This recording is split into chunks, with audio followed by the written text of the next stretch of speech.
Mani sauc Ginte, es šodien biju pie Sanitas. Pirms tam kopusēju, bet bija izaicinājums ar acu krāsošanu. Tagad es uzzināju un pārliecība radās, tagad tikai jāizmēģina un jādara. Tā praktiskā mēģināšana, tas bija pats labākais. Un vienmēr arī kādos citos apmācībās, kad mēs esam lielā grupā, tad jākrāso citi.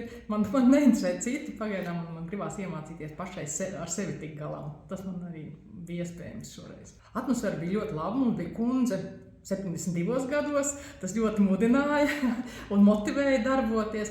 Un jā, Sanita radīja labu atmosfēru, ļoti tādu personisku. Mēs uzzinājām vienu otru stuku, kas man arī liekas ļoti būtiski un rada labu atmosfēru un noskaņu.